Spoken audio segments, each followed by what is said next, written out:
Alhamdulillahi Rabbil Alamin. وأصلي وأسلم على نبينا محمد وعلى آله وصحبه أجمعين أما بعد. Nous clôturons ce séminaire par quelques questions récurrentes relatives aux jeûnes. La première question. Rappelez-vous, nous avons mentionné dans les leçons précédentes qu'il est permis à la personne en voyage de rompre le jeûne. La question ici est donc, à quel moment et à partir de quand considérons-nous une personne comme voyageur? Tout d'abord, sachez que pour qu'une personne puisse rompre le jeûne en voyage, il faut absolument que 4 conditions soient réunies.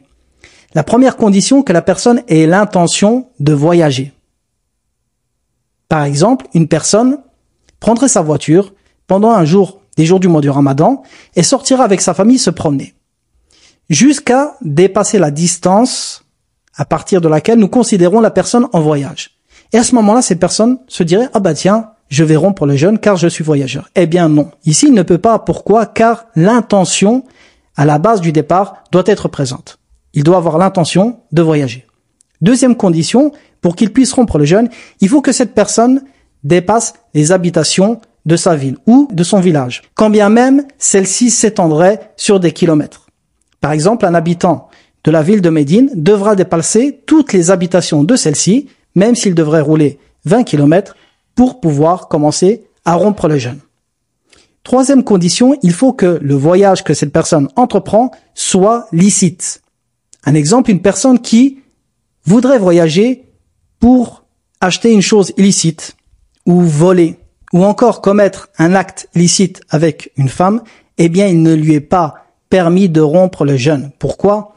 Car rompre le jeûne pendant le voyage est une permission d'Allah, et ces permissions ne peuvent être accordées par la désobéissance. Dernière condition, pour pouvoir rompre le jeûne en voyage, il faut que la personne ne ruse pas par ce voyage. Une personne qui ruserait, par exemple, un homme qui aurait envie de jouir de sa femme pendant un jour du mois de Ramadan. À ce moment-là, il dira à son épouse, monte dans la voiture, nous allons rouler pendant 90 km et après, on rompra le jeûne et on fera ce qu'on a à faire. Eh bien, cette personne, il ne lui est pas permis de rompre le jeûne. Pourquoi?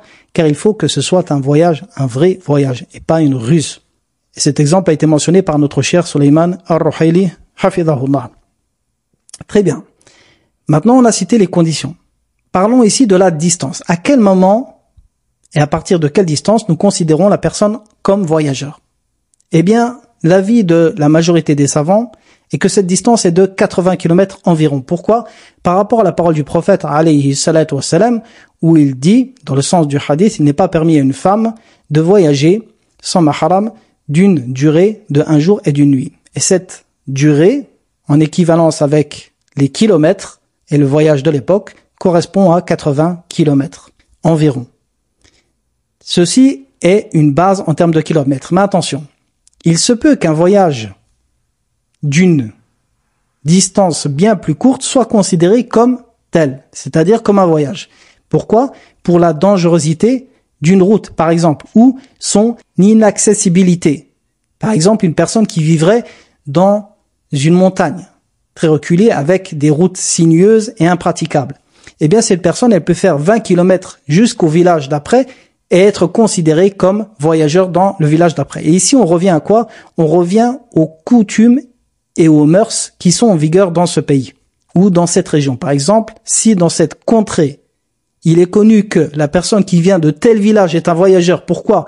À cause de la difficulté de ce voyage, quand bien même ce serait moins de 80 km, eh bien nous prenons cela en compte.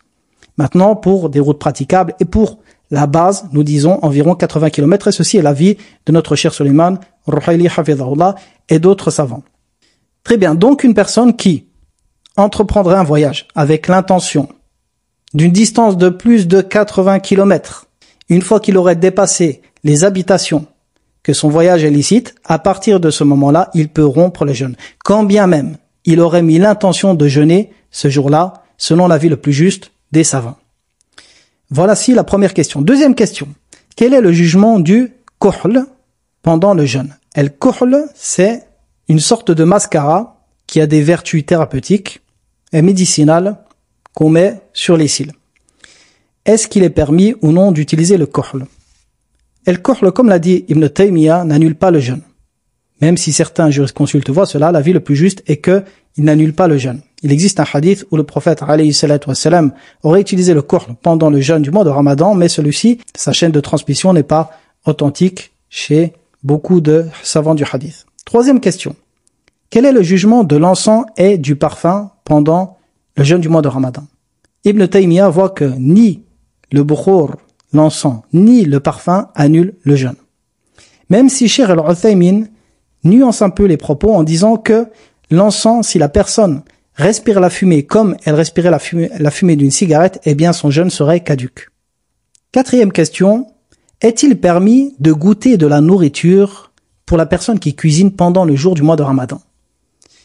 Eh bien, il est permis de goûter à la nourriture à condition de recracher celle-ci et de ne rien avaler. Et ceci est le madhab hanbali, le madhab de l'imam Ahmed, et c'est l'avis de Ibn Baz et d'autres savants, rahimahumullah. Cinquième question. Les glaires que nous avons dans la gorge ou qui descendent du nez pendant le jeûne. Est-ce que ceux-ci annulent le jeûne? Ici, il y a deux cas. Le premier cas, les glaires qui vont venir jusqu'à votre bouche. Par exemple, une personne va râler, elle va racler sa gorge et faire parvenir ces glaires jusqu'à sa bouche, jusque l'intérieur de sa bouche. Eh bien, ici, si cette personne ravale ce glaire, son jeûne est caduc. Et ceci est l'avis de l'école hanbalite et c'est l'avis de l'imam Ibn Baz et Cheikh Fawzan. Deuxième cas maintenant, les glaires qui se trouvent dans la gorge ou qui descendent du haut de celle-ci directement dans le ventre. Eh bien, ceci n'annule pas le jeûne et c'est l'avis de l'école hanbalite, même s'il voit que la personne doit faire en sorte de recracher ceci et de ne pas les avaler. Sixième question, est-il permis d'utiliser le siwak? Vous trouverez souvent dans les livres de jurisconsulte qu'il est permis d'utiliser le siwak jusqu'à la prière de Dhuhr, jusqu'au zénith, et qu'après il est déconseillé de l'utiliser. Il est déconseillé, il n'est pas interdit. Et ceci est l'avis de l'école hanbalite, l'école de l'imam Ahmed et également l'avis de l'imam Shafi'i. Mais beaucoup de savants de ces deux écoles et d'autres écoles voient que le siwak est recommandé en tout temps, pour la personne qui jeûne ou non. Et la preuve de cela est un hadith authentique rapporté par Amir ibn Rabi'a où il dit « Ra'aytu an-nabi sallallahu alayhi wa sallam ma la uhsi yatasawwaku wa huwa sa'im » Dans le sens de ce hadith, Amir nous dit qu'il voyait le prophète sallallahu alayhi wa sallam utiliser le siwak en état de jeûne un nombre incalculable de fois. De là, on comprend qu'il l'utilisait forcément avant et après le zawal. Et de ce hadith, les savants ont déduit qu'il est permis d'employer le siwak même après le zawal. Et ceci est l'avis de notre cher Sulayman, hafidhahullah. Septième question. Une personne qui va faire les ablutions et qui va avaler par inadvertance de l'eau ou dans le roust. Eh bien, son jeûne est valide. Par rapport, rappelez-vous, aux trois conditions pour que le jeûne soit caduc lorsqu'on commet un annulatif. Une de ces trois conditions n'est pas présente ici, c'est le fait de faire cela volontairement. Huitième question. Une personne qui aurait des rapports avec son épouse peu avant l'aube jusqu'à ce qu'elle entende l'adhan. Elle est pendant l'acte et à ce moment-là, elle entend l'adhan. Ici, on a deux cas. Si la personne continue ses rapports et finit, forcément son jeûne est caduc. Elle devra expier.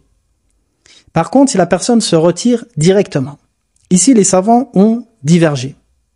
L'avis de l'imam Ahmed et de l'imam Malik est que son jeûne est invalide. Pourquoi?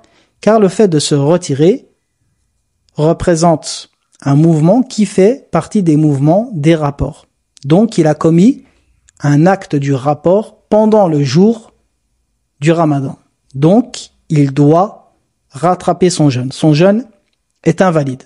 Mais il n'oblige pas à cette personne d'expier dans ce cas.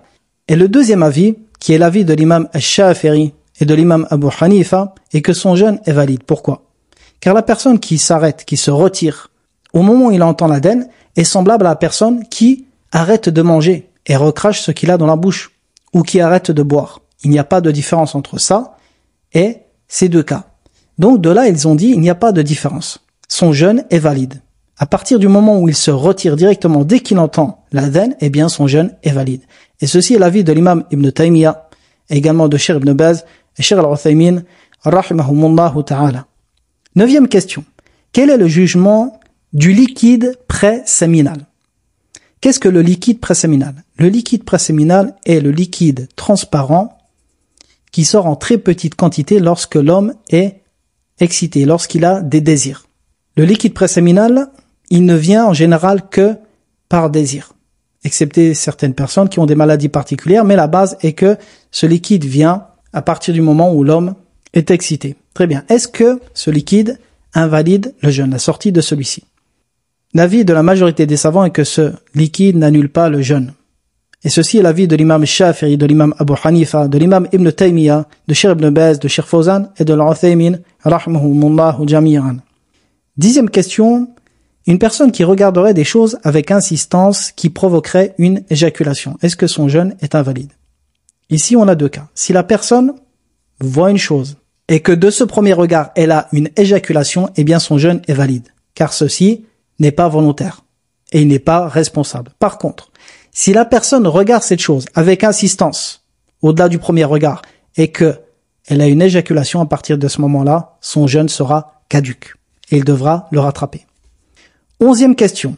Zakatul fitr, est-il permis de la donner en argent? Eh bien, sachez que la majorité des savants, les 3 écoles, Malik, Shafi'i et Ahmed, et la majorité des savants contemporains, comme ceux des salafs, voient que ce n'est pas permis. Vous devez la donner dans des denrées alimentaires, celles qui sont mentionnées dans les hadiths ou celles qui sont consommées dans le pays dans lequel vous vivez. 12e question, la nuit du destin. Nous avons dit que la nuit du destin, comme c'est venu dans un hadith, se trouve dans les 10 dernières nuits et plus précisément dans les nuits impaires. Eh bien, sachez ici qu'il y a 2 façons de compter les nuits impaires. On peut les compter du début du mois ou de la fin de celui-ci, par rapport à un hadith rapporté par Abu Sa'id al-Khudri où il dit que le messager d'Allah sallallahu alayhi wa sallam a dit la nuit du destin est dans la 9e qui reste, la 7e qui reste, la 5e qui reste, la 3e qui reste, et ainsi de suite. Donc, on comprend ici que c'est compté depuis la fin du mois. Ce qui veut dire que si le mois est de 30 jours, eh bien, la 9e, la 7e, la 5e, la 3e et la dernière nuit qui reste est une nuit paire du point de vue du début du mois. C'est-à-dire que la 9e sera en réalité la 22e nuit du mois de Ramadan, si le mois fait 30 jours. Par contre, si le mois fait 29 jours, eh bien, la 9e en partant de la fin sera également une nuit impaire en partant du début. Donc faites attention à cela. Et c'est pour cela que Ibn Taymiyyah a insisté sur le fait qu'il faut chercher la nuit du destin dans les 10 dernières nuits. Car en fonction du nombre de jours dans le mois, la nuit peut être impaire du point de vue du début, mais paire du point de vue de la fin. Comme elle peut être impaire du point de vue de la fin et paire du point de vue du début. Donc, pensez à cela, car les 2 ont été mentionnés dans les hadiths. Dernière question. Une personne qui aurait des jours du mois de Ramadan à rattraper. Elle aurait rompu le jeûne pour une cause particulière, par exemple une femme qui aurait ses menstrues, et elle a des jours à rattraper. Ensuite, le mois de Shawwal commence. Et la sunna est de jeûner 6 jours du mois de Shawwal. Comme c'est venu dans un hadith où le prophète alayhi salatu wassalam a dit quiconque jeûne le mois de Ramadan et fait suivre ce jeûne de 6 jours du mois de Shawwal, c'est comme s'il avait jeûné toute l'année. Eh bien, est-ce que cette personne doit rattraper ses jours avant de faire ce jeûne surérogatoire pendant le mois de Shawwal? L'avis de Cheikh Suleiman, hafidhahullah, est que cette personne doit rattraper ses jours avant. Pourquoi? Car dans le hadith, le prophète alayhi salatu wassalam a dit « Man sama Ramadan », celui qui a jeûné en Ramadan, c'est-à-dire qu'il a complété les jours du mois de Ramadan, ثم أتبعه بست من شوال, et ensuite il les fera suivre de 6 jours du mois de Shawwal. Donc la personne doit d'abord compléter les jours du mois de Ramadan et seulement ensuite jeûner 6 jours du mois de Shawwal. Donc voici un résumé de quelques questions qui sont récurrentes par rapport au jeûne. Alhamdulillahi rabbil alamin wa sallallahu ala nabiyyina Muhammadin wa ala alihi wa sahbihi wa sallam.